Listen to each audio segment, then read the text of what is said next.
What is up, guys? Welcome to the Gold Star Podcast, a Pokemon card podcast for myself and normally the Bearded Trainer to bring you Pokemon collecting news, market news, all that good stuff, everything going on in the world of Pokemon cards. Today, you may notice I'm here by myself. There's no layout, nothing like that. We actually don't have a solo layout because we never intended for this thing to be solo. But here we are. I'll be real honest, the reason I do not have the Bearded Trainer with me today is because I potentially have COVID and it comes in waves when I have coughing attacks, and I wasn't going to make it through kind of everything. I didn't think. I mean, it's just hit or miss when I'm having massive coughing attacks. So here we are. So I wanted to try to get this in. This is probably going to be a quick one because I don't want to start coughing all over this podcast. But here we are. A couple quick topics today.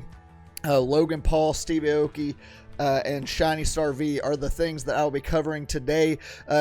Again, I do miss Bearded Trainer. We will hopefully be back in full swing next week. I know we took last week off for the release of Vivid Voltage, so it's a little unfortunate the timing of all this happening. But hey, here it is. We will get back in the swing of things next week. But I hope you are here for a good time and lots of info today from myself. So we all know Bearded Trainer's the more entertaining one out of us anyway. But here we go. Logan Paul is out of Pokemon. He says he has maxed out his Pokemon venture. And this was so short-lived, it's really sad. So I sink my teeth into different projects, and as they blossom, I dive further and further into them, i.e., like I'll just use the Pokemon thing because it just happened. I started with education. Next thing you know, I'm like pretty deep into the hobby. With boxing, I started hitting the pads a little bit. Next thing you know, I'm a professional boxer selling out the Staples Center. And now I'm in a weird point where, to be honest, I've maxed out my Pokemon endeavor. I cannot and will not spend any more money on fucking Pokemon cards. Yeah, you said that to me last night. You're toast. It's over. Can't do it. So now it's like, I don't believe you. swear to God, I can't. What's He's next? like, if What's the right next? deal comes along. No, I'm done. But what's next? I really think a lot of us kind of liked Pokemon Logan Paul. Like I was never a big Logan Paul fan, so it's kind of sad to see him gone, I guess, in a way, which is I never thought I'd be saying that. But 2020 is weird, man. But I think a lot of us kind of knew this was probably a fling for him. He basically said in his personal podcast that he is not spending another dime on Pokemon cards. He says whenever he goes after something, he puts everything he has into it, basically, and he has maxed out Pokemon. He's basically, I'm sure he has everything that he wanted. He did the big box break event, and he said now, he kind of mentioned like he did the boxing thing. He said he wanted to learn how to box, and he sold out the Staples Center being a boxer. He said he wanted to do Pokemon. He had one of the biggest Pokemon events in the history of Pokemon cards. And now he said he might be looking into like woodworking and stuff. So this is very much Logan Paul's personality. He kind of goes from venture to venture, puts everything he has into it for a short time, and then finds another venture. So RIP to Logan Paul. We will probably not be seeing any more of him. Honestly, like I didn't mind Logan in this hobby. I thought he was fine. I thought he represented the hobby well and stuff. His box break was awesome, other than Collectibles Guru and all that, and the misinformation, all that good stuff. But I'm wondering if this isn't going to be kind of seeing the downturn of the trend of celebrities being involved in Pokemon. We had Logic, we had Logan Paul, Aoki. We've had several others kind of come up. I'm wondering if we're not going to kind of see the end of that trend a little bit. I personally wouldn't mind it because our pocketbooks would probably do it. I mean, I know for those that are selling, the market has kind of been going down. I think we're finally hitting that plateau that we really needed to see because you can't keep going up and up and up constantly. And Pokemon was seeing like 400% growth or something ridiculous like that just in the last few months. So I'm really hoping we're starting to see that plateau. And I think part of that may be with kind of celebrities are finally exiting and stuff. So things may start to level out and chill out a little bit, at least until the anniversary, it looks like. Speaking on the terms of breaks, Aoki, I'm sorry if I'm pronouncing his name wrong. He did a big break with Gary King Pokemon, and this event was a nightmare, man. It was so sad. I wanted this event to be awesome. Gary and Aoki, they did a celebrity box break. I believe Pokerev was in it, several celebrities and stuff. They cracked a base set booster box, almost at first edition. They pulled the heavy hitters. They pulled the Zard. They pulled, I think, the Venusaur and Blastoise. It was such a mess. Like, this is why people don't need to do these things that don't know the hobby. But Gary does. It was weird.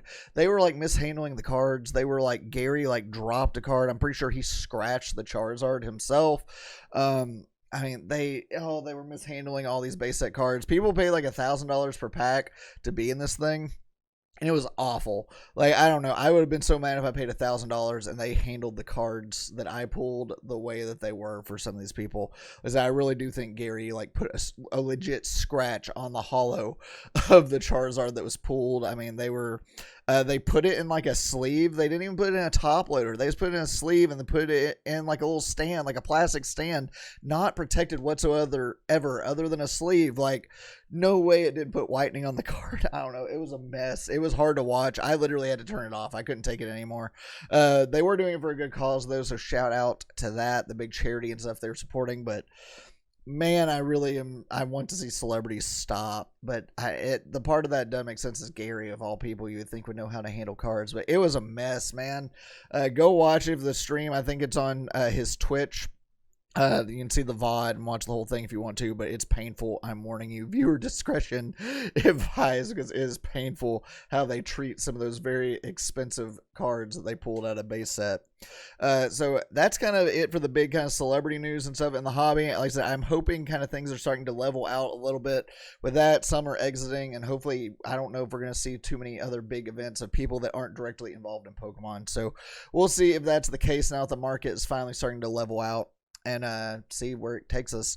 Now, the big news that broke the internet this week, Shiny Star V was released in Japan, and we have the whole set for you, and I'm not going to lie, I don't like it. I was not impressed with Shiny Star V at all. They had so much potential. I even did a full video on full art shiny Pokemon that I wanted to see in the set, and they had so much opportunity to do fan service with this set, and they threw it down the drain. It is just filled with all the Gen 8 Pokemon. I don't have anything against Gen 8. I like the Gen 8 Pokemon too, but they literally just plastered this set with full art shinies from Gen 8 and stuff. There's no Blastoise, no Venusaur, no Mew, no like legendary doggos, no, they had so much opportunity for fan service, knowing that a lot of these cards are going to be included in our anniversary set. Now, we may get some extras for the anniversary set, like we did get the Shiny Charizard before they did in Champion's Path, so I'm so sorry. You're going to have to excuse me if that happens. But we did get the shiny, so there is a chance we get some more added to the anniversary set. It's not guaranteed that this is all, but it's probably a good chunk of it. And let's just take a look, man. They really, in my opinion, dropped the ball a little bit on this. So here are the trainers.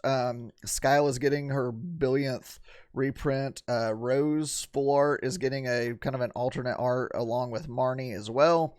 A lot of people like this Marnie card. It's pretty cool. She's got the whole Gym League thing. Pokemon Ball guy is getting a full art card, which is kind of funny. That's kind of hilarious. Bird Keeper, all this good stuff. I mean, these are full art trainers. They are what they are. So, baby shinies. You get the Alolan starters here up through Decidueye. I'm not sure. Is that the only one you get? Maybe. You get your Orbeetle, Flapple, and all that good stuff. Appleton. Here's your Scorbunny, Cinderace, and Raboot. For some reason, these do not have full art shinies, and it makes no sense to me. This is Inteleon. It was only Rillaboom, who already got a full art shiny card in the form of a gold card. They don't have shinies. There's your Suicune. I really wanted this in a full art shiny so badly. I got your Sobble through Inteleon. Again, does not have a full art shiny card. It makes zero sense. Literally zero. Your Dreadnought, which you guys know how much I love Dreadnought, Barraskewda. Snom has a shiny card, which is kind of a meme. Ice Cube, all this good stuff. I would have loved to see Dracovic, actually, one of the Gen 8 Pokemon. I wouldn't have minded seeing getting a full art shiny. Anyway, these are your baby shinies. Dragapult has both one of these and a full art. Colossal over here, Gen 8. Like, it's just filled with Gen 8, which is fine for these baby shinies, but like literally they're like all Gen 8. It's kind of insane. Yeah, Gen 8, Oranguru isn't Gen 8, but we had a shiny Oranguru in Hidden Fates. What are you doing, Pokemon? Rookity, is there not a Corviknight? What? Wait a minute, there's not a Corviknight. There's a Rookity and Corvisquire, but no Corviknight. I didn't realize that. Okay, here we go. Again, okay, so Rillaboom got a full art shiny for both V and VMAX. No Inteleon or Cinderace. So I would think that we may get those for the English set, but it makes no sense that they are not in this. You got your Eldegoss, Charizard, which we already had. The VMAX looks absolutely amazing in person. I saw someone pull it live on YouTube already yesterday. It looks absolutely incredible. This is the one card this is amazing. Like I will go all out to get this card. Cinescorch, the Lapras is pretty sweet, both V and VMAX. I think it's interesting that we're getting V and VMAX. I wish they do kind of one or the other type things. I feel like they're wasting slots that they could have given with others. The VMAXs have a lot more texture than just the normal Vs. Dragapult V is probably one of my favorites in the set. Just the normal Dragapult V4. I do love shiny Dragapult with the yellow and stuff. I think it's very nice. However, I mean, Crobat's cool. I guess we're seeing the debut of its VMAX card. Whatever. Grimmsnarl VMAX is pretty sweet. The white, that card is pretty sick. Ditto getting some love. So a little bit of fan service here with the Ditto V and VMAX. You do get gold versions of Eternatus VMAX, and then these were included in our promo like box set thing. So I doubt these will be in our English set because they were promos for us here in America already. These are secret rare golds. The texture is a little bit different on them. Like it's kind of like only the gold part's textured. It's real weird, but they look okay. Like I can take them or leave them. And that's it. Like they had so much opportunity here. Like these are your full art shinies and your baby shinies. There are a billion baby shinies. Holy crap, there are so many baby shinies. Then these are your full arts, man. And on like I feel like they really chunked a opportunity down the drain. I'm not gonna lie to you. I don't know. I expect to see Blastoise and Venusaur minimum. They had a chance for Mew. Like I said, no Salamence. That was a slam dunk to give us Salamence. That already had a VMAX card. All you had to do is turn it lime green and do it like what they do with some of these. Like, I don't know. They had so much opportunity for fan service, and they did not take it. So the Charizard's really cool. It's a gorgeous card. I cannot wait to get that card. The Lapras is cool. Dragapult and Grimmsnarl are pretty cool. Ditto. But, I mean, I don't know. It's very underwhelming. It is no Hidden Fates. Everyone's been calling this Hidden Fates 2.0.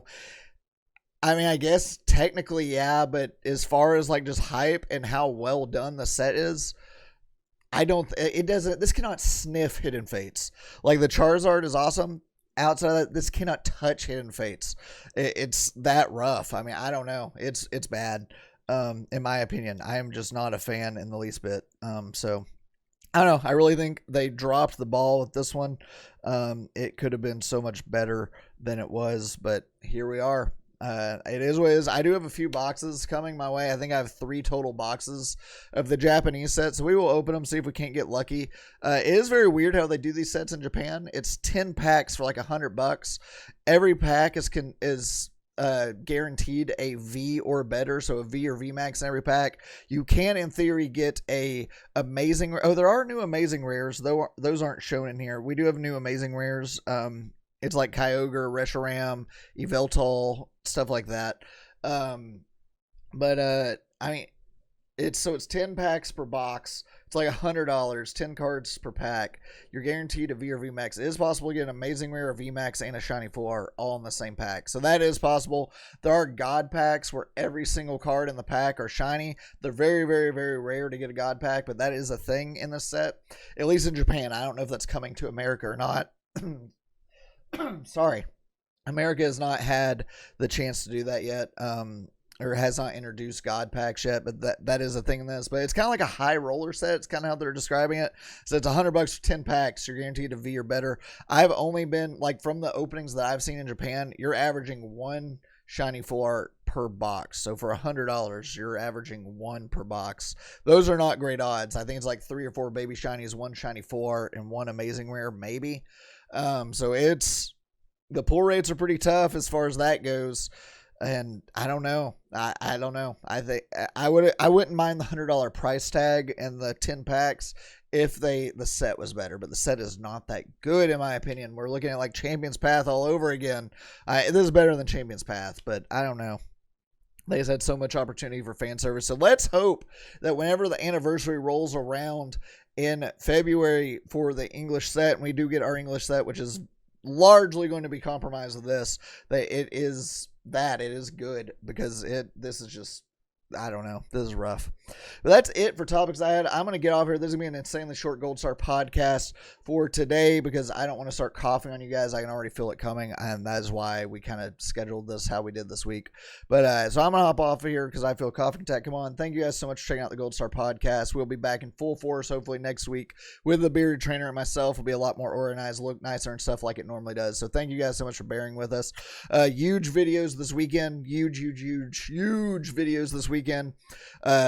Make sure you're tuning in both Saturday and Sunday. I've got some crazy stuff for you guys, so make sure you are subscribed. Hit that bell. We're hit 1,500 subscribers. I'll have to do some kind of crazy celebration or giveaway or something for that.